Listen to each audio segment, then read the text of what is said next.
The following is a Sports Ethos presentation.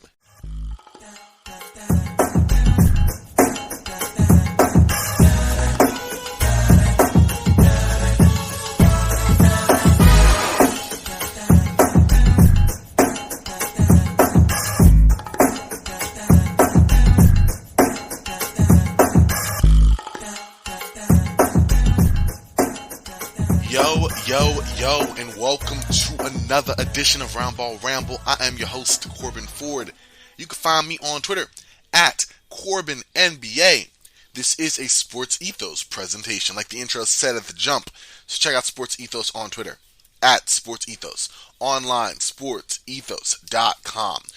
All of the amazing fantasy info that you may need, you can find there, not only for basketball, not only for the old, I guess past is now football, but guess what, it's coming back, you see free agency, but also baseball, you got gambling, you got your wagers, all of that. One more time, Sports Ethos on Twitter, at Sports Ethos, online, sportsethos.com. Also, ladies and gentlemen, while you are at it, please take a moment to follow at Ethos Fantasy BK on Twitter.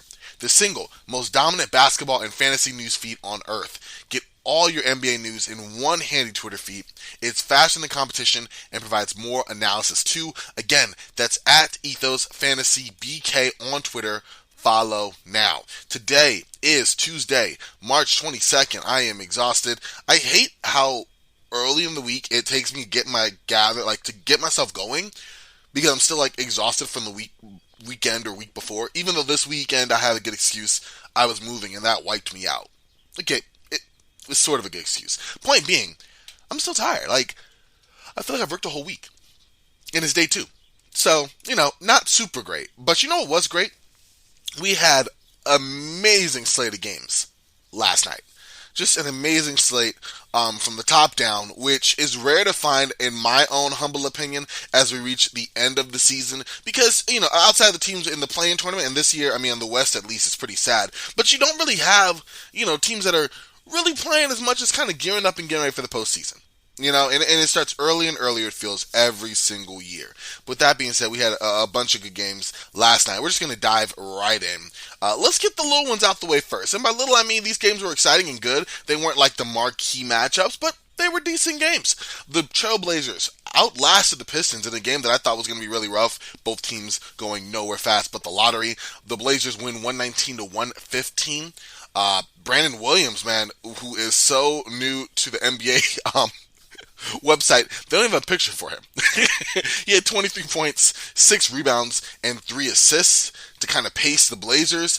He wasn't alone. You had 21 points from Ben McLemore, including 5 3-pointers, 17 points from Drew Eubanks, 16 points from CJ Ellaby, and then double figures in scoring for both Trenton Watford as well as Justice Winslow. For the Pistons, their leader in this game was Cade Cunningham, who had 25 points, 3 rebounds and 7 assists, but you also had 25 points and 5 rebounds for Sadiq Bey, who's been on an absolute tear this past month. You had 15 points and 9 boards from Marvin Bagley, who seems to have finally been freed, which has been great.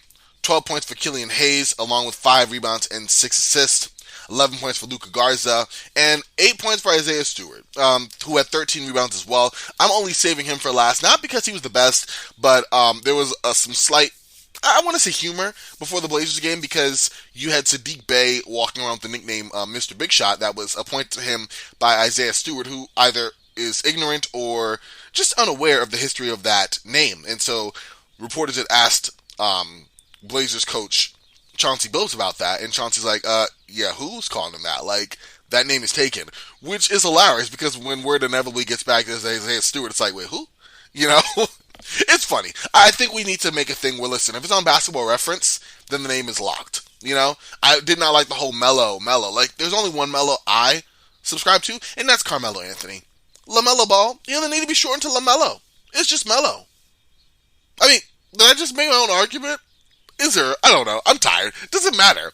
For me, LaMelo Ball is just LaMelo. And Carmelo is Melo, because Carmelo has had that name far longer. And yes, this means something to me. It's important. I'm wasting a moment out of this show to explain that Carmelo Anthony is just Melo, and LaMelo can keep his whole name because he came later. And unless he outplays Carmelo through the course of his career, you can't take someone else's nickname. I said it. Yeah, I said it. Anyways, moving right along. Have some more games to break down. This was a fun one, but you had the Bulls getting back to their winning ways against a team that isn't exactly probably is closer to them actually in terms of all things being equal where they are record-wise. But the Raptors, I put a rung below the Bulls, even though their records are remarkably similar. The Bulls just beat the Raptors, 113-99. Zach LaVine, 26 points, 6 rebounds, 6 assists. But he did have help, as always. DeMar DeRozan, who's been his wingman all year, in many ways has led this team. 26 points, 5 rebounds for DeRozan. You had 11 points for Ayo Dosunmu. You had 19 points and 13 rebounds for Nikola Vucevic. And then Alex Caruso, who did not shoot well, just 2 of 7 from the field, knocked down 2 threes, 7 points, did have 6 assists, which were tied for the most on the Bulls alongside LaVine and his usual great defense. For the Raptors, you had 22 points for Pascal Siakam. I was just listening to Nate Duncan, Danny Rue's Dunk On podcast, have Pascal Siakam as the 5th best power forward. And at first I was like, really? Not because I think that Pascal Siakam is bad at all. Like, he is very good. And over the last couple of months, this year entirely, actually, he's been remarkably better, considering that last year was more of a dud, including the postseason. But I'm like, yeah, like, it's not to say anything about the lack at the power forward position, which I think there's a little bit of, but also Pascal Siakam has clearly proven that he's in the upper echelon of the power forwards in the NBA. Anyways, 25 points, 5 rebounds, and 4 assists for him. You had a pair of 19-point scorers in Fred VanVleet and Chris Boucher. Chris Boucher added 10 rebounds. Fred VanVleet threw in 9 assists as well. Scotty Barnes didn't have the greatest shooting night, only 8 points on 3 of 9 from the field, but he did have 6 rebounds and 5 assists, so he chipped in where he could. Precious Achiuwa, 6 points, 9 rebounds. One question, brother.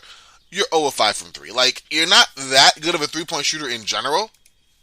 Does it have to take shooting 5 of them to realize it's not your night?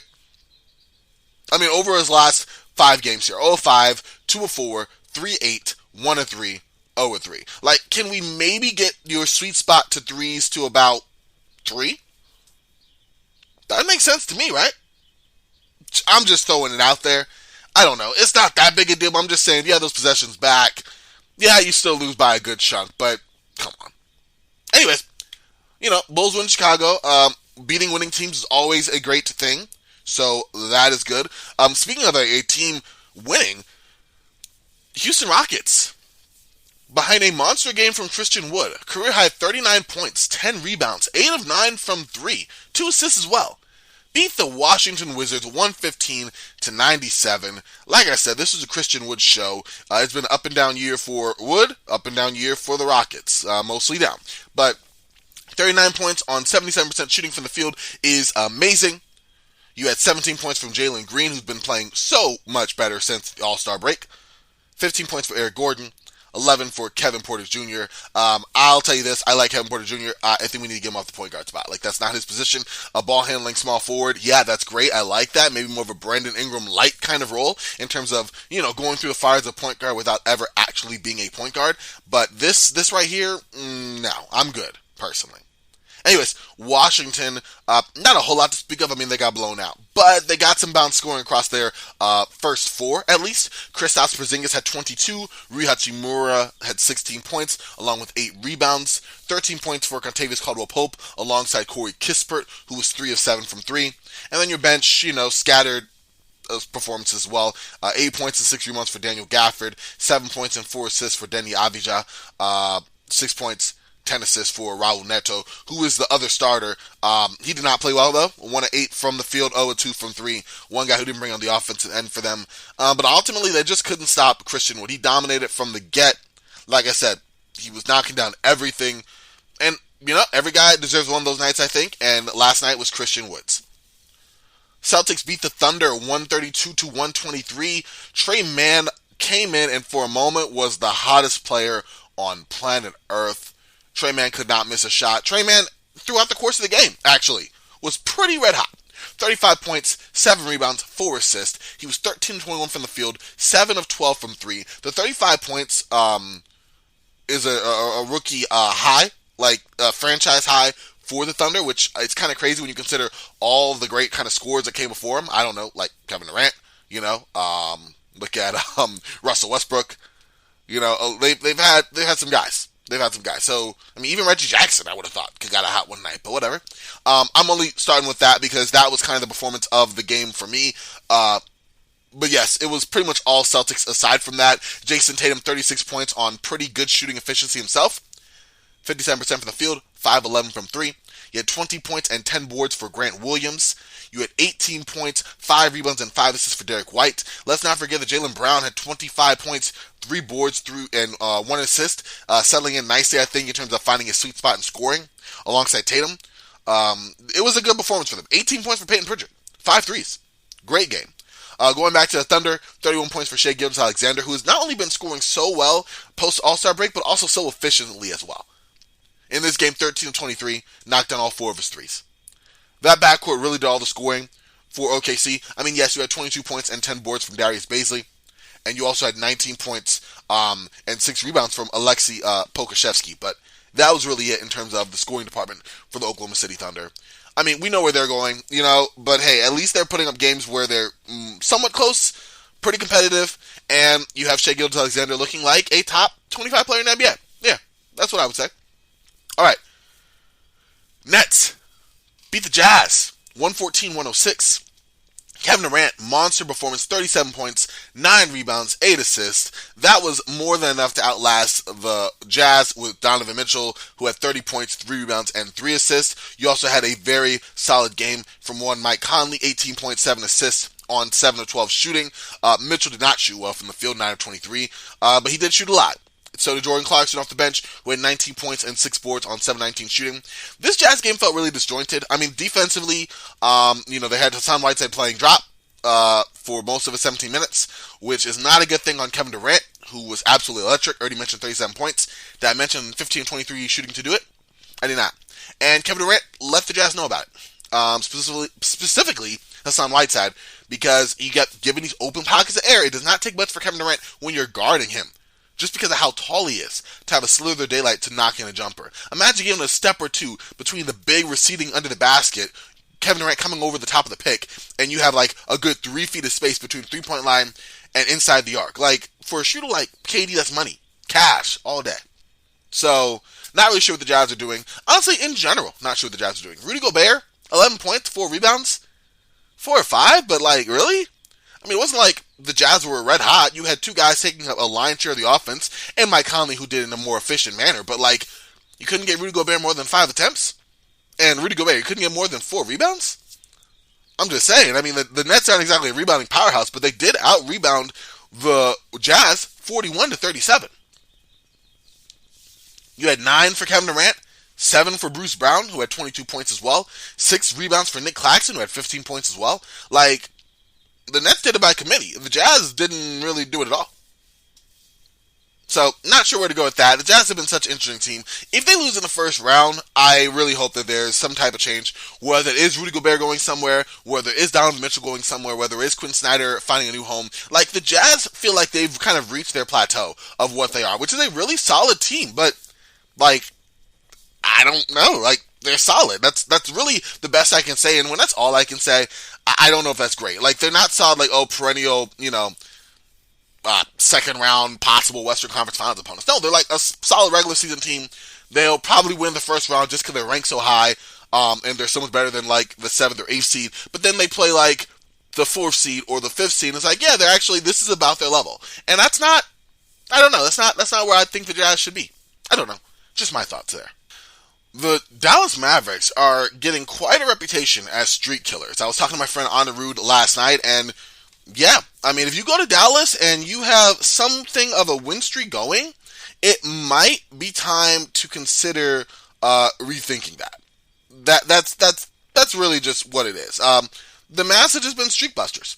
Just check out their schedule, check out some of their opponents. I'm just letting you do some homework here. But they did it yet again. The Minnesota Timberwolves, who had been let's pour one out for the Timberwolves. And not in a bad way, I don't know if that's the right expression. Let's give the Timberwolves some credit. There we go, I'll just be simple. Who have been playing great. They literally scrapped, clawed, defended, shot their butts off back into a 6th seed, or into a 6th seed spot, rather. And that was great. I did not see the Timberwolves there. I saw them more in that 7 to 12 range, more 7 to 10, but definitely not 6. Anyway, they come to Dallas. They aggravate and, really make Luka Doncic super uncomfortable. Just all shout outs to Pat Bev for that. Luka ends up going 5 of 17 from the field, 3 of 11 from 3. They, again, are clawing their way through. They out-rebound the Mavericks, and they still lose. And a lot of that goes to how well other Mavericks played. I mean, you had 6 players in double digits for Dallas. And that was the strong part, the balance there. They were led by all people, Dwight Powell, who had 22 points and 8 rebounds, didn't miss a single shot. You also had 20 points off the bench from Spencer Dinwiddie, who did not shoot well from 3, just 1 of 6 from there, but overall was solid, 8 rebounds, 3 assists. You had a pair of 15-point games from both Luka Doncic already and, of course, Jalen Brunson. 15 points from Dorian Finney-Smith.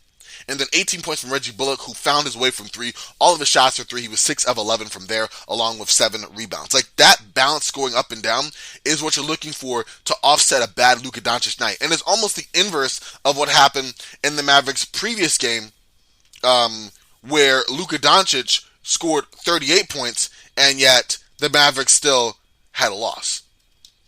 So you would much rather take this game where other Mavericks respond and play better and help Luka out to make up for that. Because, like I said, when Luka's having a great game, yeah, you put yourself in a position to win. But as the Hornets showed, if Luka is having a good game, but no other Maverick is helping him, we saw this Saturday when the Hornets won by almost 30. Like, yeah, Luka had 38 points. Great. Hornets get the win.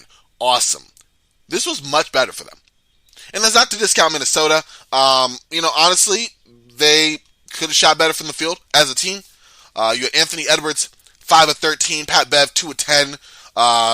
D'Angelo Russell and Taurean Prince, 6 of 16 apiece. Like, that's not super great. Karl Anthony Towns could have definitely got more than 17 shot attempts, but he finished with 22 points, 8 rebounds in spite of that. So there is that. They didn't have as balanced scoring. Again, of their starters, you had 3 guys in double figures. The 22 for Karl Anthony Towns, 19, 6 rebounds and 3 assists for Anthony Edwards, and then 18 points, 5 rebounds, and 4 assists for D'Angelo Russell. Off the bench, you need more. You only had 1 guy in double figures. That was Taurean Prince, who was 17. Malik Beasley, only 3 of 5 in 27 minutes. That's not going to cut it. Just 7 points. 6 points for Jalen Noel. 5 points for Naz Reid. Like, that's not enough.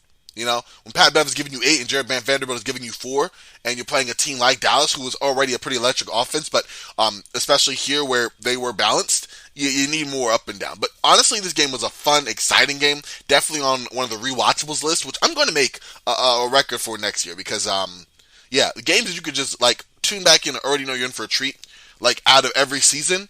There's so many of them, but they just get lost in the weeds. So definitely want to check out. And yeah, Dallas held off the Timberwolves to get the win. With this loss, the Timberwolves slide back into the 7th seed. But, they're still there. They're still nipping and tugging. It's by no means over in terms of that race for 6. There's still plenty of time left.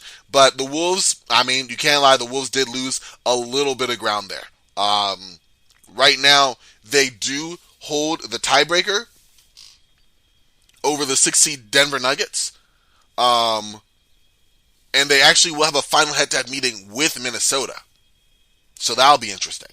But, Denver's lost 3 straight at home. We'll see what happens. They actually play the Clippers tonight on TNT, so we'll talk about that. Meanwhile, the Timberwolves are going to take their...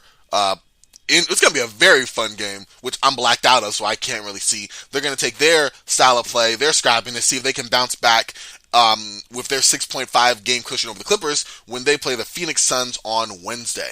That should be interesting. I am very, very excited to see how that game turns out. All right, we have one more score to go into here. Don't want to say I saved the best for last because all these games are fun, but the Lakers got to win, right? We got to talk about it. Lakers beat the Cavs. Yes, it's not a misprint. The Lakers beat the Cavs 131-120. LeBron James had a monster triple-double, 106 in his career, the 5th this season, 38 points, 11 rebounds, 12 assists. That was more than enough to outlast Darius Garland's 29 points and 17 assists. But LeBron did not do it alone. He had 20 points, yes, off the bench from a DJ Augustine. I know. This is probably the first significant game he's had as a member of the Lakers. He had other good stints on LA, like so far in the second half of the season, but like the first complete good game. Didn't miss a shot, didn't do anything else really. 2 turnovers, no assists, no rebounds, but 7 of 7 from the field, all 6 of his threes. Yakum. You also had 20 points as a starter from Russell Westbrook, who had 11 assists as well, who was also efficient in doing so.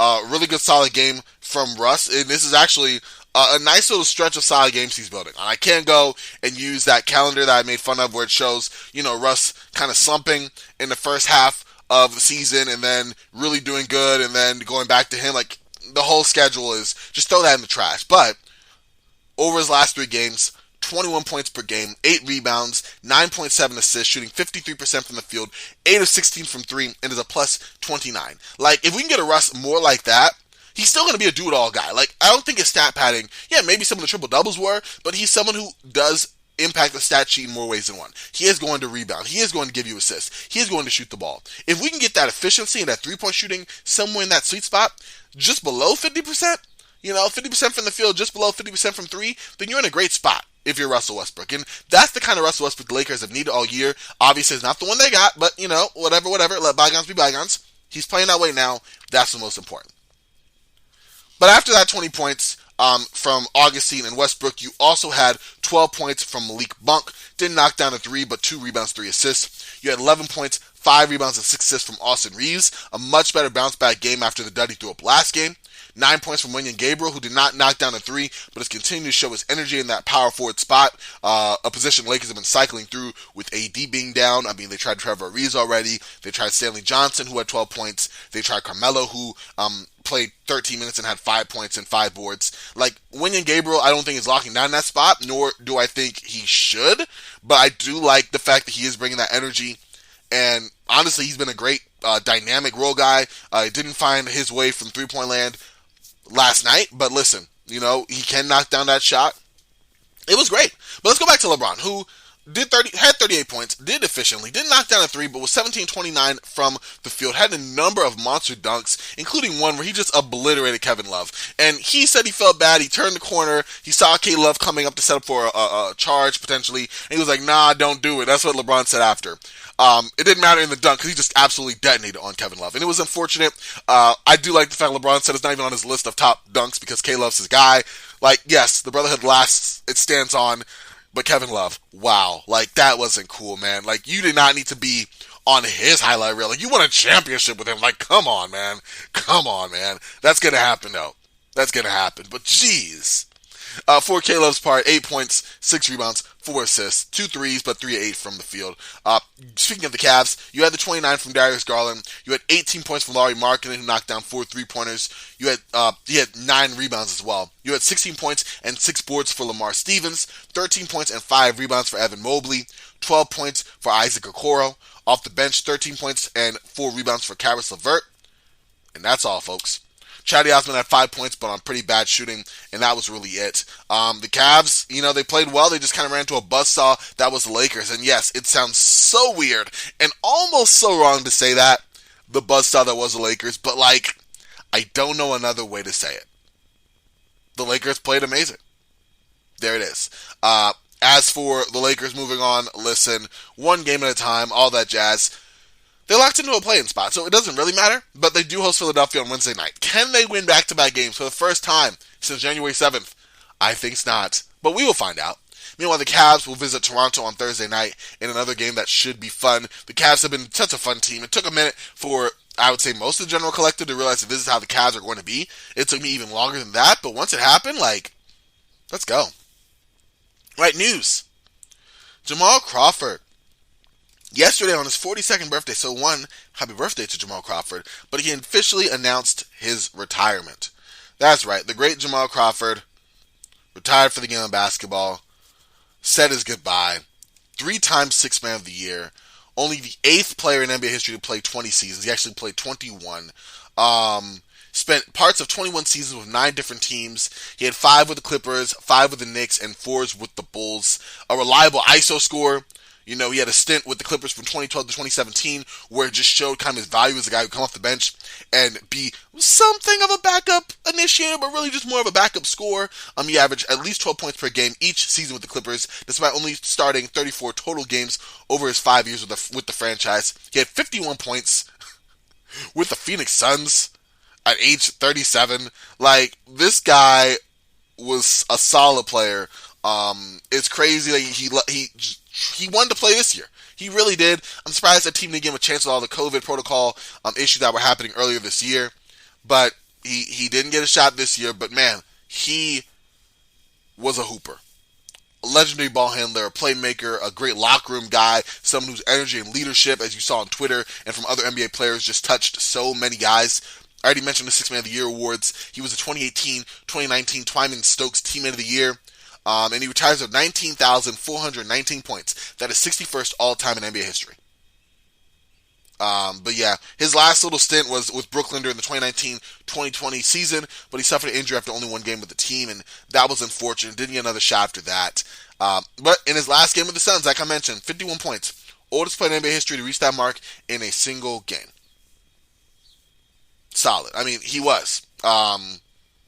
I think now that is LeBron James with 56, but like really, really crazy to see Jamal Crawford get there. Is Jamal Crawford going to be a Hall of Famer? I don't think so. I think he's one of those guys with like a legendary career that you might see on like NBA TV. I'm not saying that to disparage him or anything, although that comes pretty bad, so let me lay off on that. I just think that he was a guy who didn't quite make no all-star teams, like nothing like that makes you go, okay, you know, Jamal Crawford, like first ballot Hall of Famer, second ballot. I don't see Hall of Famer for Jamal Crawford. I see someone who is just obtained hoops immortality. Someone who's going to be a playground legend. Someone who's going to be a scoring legend, a six-man of the career legend. Like, he's one of those, almost like the cult films that become so popular. They're on like a shelf of their own. You know, just how special they are. Jamal Crawford is like that in the NBA, in my opinion.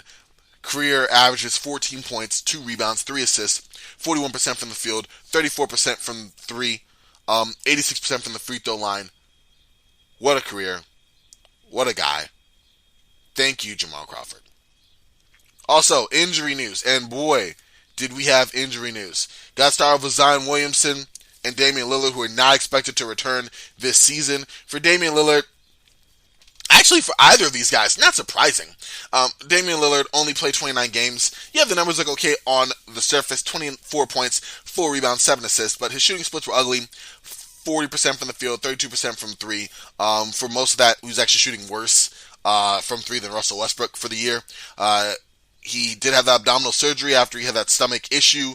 And it turned out that, hey, you know, resting for the rest of the season is probably in the Blazers and in Damian Lillard's best interest. So it is good that he's doing that. For Zion Williamson, I mean, this is like even less of a surprise than Damian Lillard. It made no sense for Lillard to come back, but like at least Lillard played some this year. Zion did not even play this year.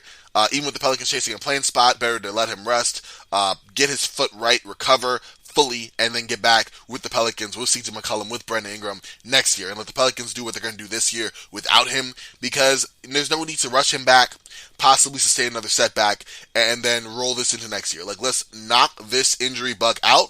Let's hope that Zion gets his training and his body right, and let's just move on. Onward and upwards from here. So, that is the hope. It remains to be seen what will happen there. Domantas Sabonis for Sacramento is out at least 10 games with knee soreness. He had a bone contusion in his left knee. He sustained that during Sunday's game versus Phoenix. He underwent MRI. There was no structural damage. He expected to make a full recovery. But listen, I mean, you might as well sit him out the rest of the year too. The Kings are going nowhere fast. There's no playing tournament for them this year. Again, Sabonis was your prize of the trade deadline. Rest him, get him right, make some solid landmarks that you can look to for next season. But there is no reason in my mind to let Domantas Sabonis come back this year. Speaking of another guy out for the year, Joe Harris for the Nets underwent a left ankle ligament reconstruction surgery. He is expected to be ready for training camp next season. But yeah, he underwent that yesterday. It was performed by Dr. Robert Anderson at the Bellin Hospital in Green Bay, Wisconsin. So we'll see about him making that full recovery and what's going to happen for the former three-point champion who was sorely missed in Brooklyn this season. He had only played 14 games this year. You blinked and you would have missed him. 11 points, 4 rebounds, and 1 assist, but he didn't look the same even then, so hopefully his ankle is right for sure. It is troubling to me that you have to have another kind of touch-up there, another surgery there, but at the same time, if the Nets aren't worried, who am I to be worried about Joe Harris, right? He'll be fine, right? That's the hope. Anyways, games tonight. Got a few of them. March Madness doesn't start until the end of the week here, so you do have TNT and ESPN taking over some duty, although I don't know if we're going to have Ernie, Charles, and Kenny. No, it's the Tuesday crew, so it's going to be Shaq. Will they have Candace? Adam Lefko. It's going to be fun to watch out. Anyway, it'll still be NBA on TNT, like we're used to. Only 4 games tonight, though. Warriors will be playing the Magic at 7 p.m. Eastern Time.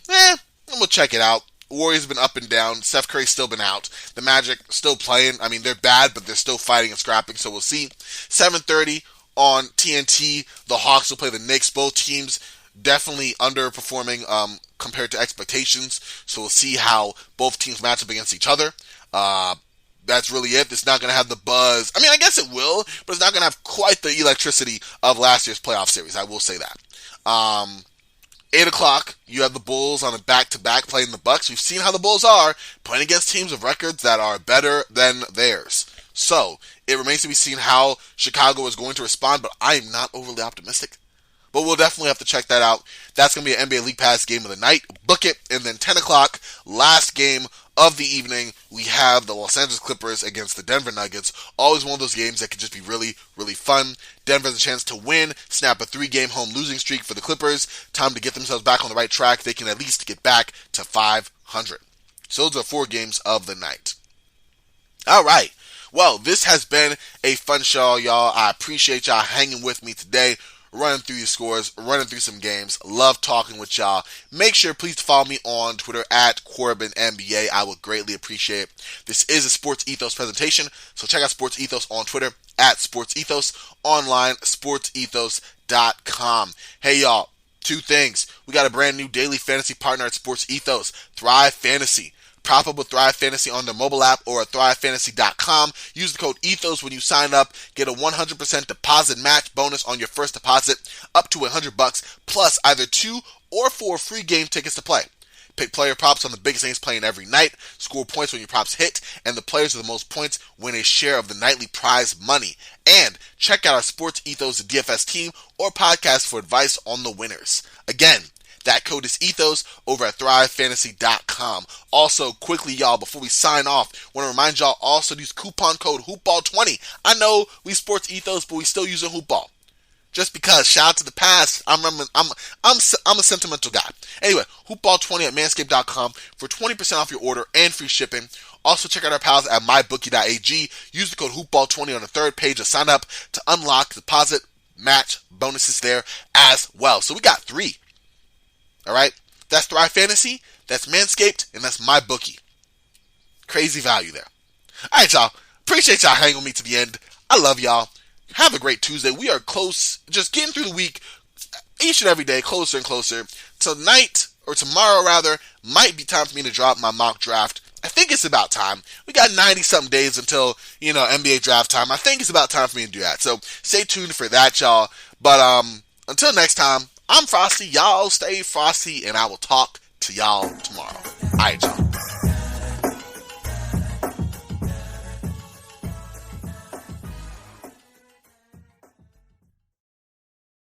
This has been a Sports Ethos presentation.